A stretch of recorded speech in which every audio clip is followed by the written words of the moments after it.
बहुत पहले की बात है। राक्षसों का एक राजा था, हिरण्यकश्यप।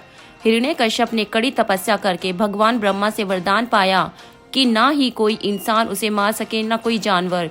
किसी भी हथियार से उसकी मृत्यु ना हो। वो दिन में मरे, न रात में, न धरती पे, न आकाश में, न घर के अंदर, न घर के बाहर। हिरण्यकश्यप को अपनी ताकत का बहुत घमंड था। वह खुद को ही भगवान मानता था और अपनी प्रजा को उसकी पूजा करने के लिए कहता था। हिरण्यकश्यप का एक पुत्र था, प्रहलाद। वह भगवान विष्णु का एक सच्चा भक्त था। उसने अपने पिता को भगवान मानने से मना कर दिया। उसके लिए केवल एक ही भगवान थे, भगवान विष्णु।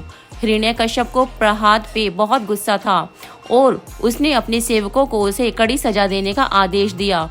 हिरण्यकश्यप ने प्रहलाद को मारने के कई प्रयास किए, जैसे प्रहलाद को पहाड़ से गिराया, हाथियों से कुचलवाने की कोशिश की, उसके भोजन में जहर मिलाया और अपनी बहन होलिका की मदद से उसे जला के मारने की कोशिश की। होलिका के पास वरदान था कि आग उसे नहीं जला पाएगी। उसने प्रहलाद को अपनी गोद में बिठा के आग में प्रवेश किया। वह खुद जल गई, पर प्रहलाद को कोई नुकसान नहीं हुआ। माता पिता से अनुरोध है कि बच्चों को भावनाओं का ध्यान रखते हुए उन्हें इस विषय में बताएं। पर प्रहलाद को भगवान विष्णु पे पूरा विश्वास था कि वो उसकी रक्षा जरूर करेंगे और ऐसा ही हुआ। प्रहलाद को किसी भी सजा से कोई नुकसान नहीं हुआ और भगवान विष्णु के लिए उसकी भक्ति और बढ़ गई। हिरण्यकश्यप ने प्रहलाद को समझाने की एक आखिरी कोशिश की। उसने प्रहलाद को अपने दरबार में बुलाया और उससे कहा, अगर तुम मेरी दी हुई कड़ी सजा से बचना चाहते हो तो बुलाओ अपने भगवान को। कहाँ है तुम्हारे भगवान? प्रहलाद ने जवाब दिया, मेरे भगवान तो संसार की हर चीज में है।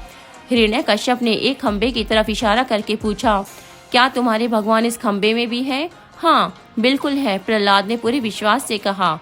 प्रहलाद की बात सुनकर हिरण्यकश्यप ने उसे खंबे पे अपनी गदा से जोरदार हमला किया।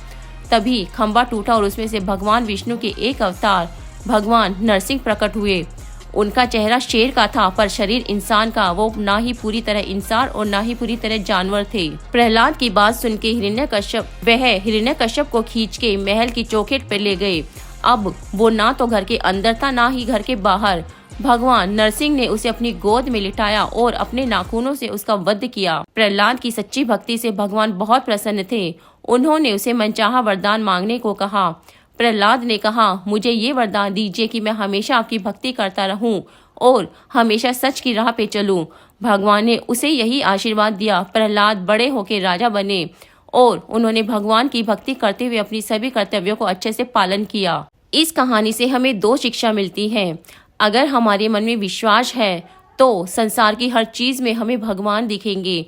हमारे सामने चाहे कितनी भी मुश्किल आ जाए, हमें भी प्रहलाद की तरह हमेशा सच और सही का साथ देना चाहिए।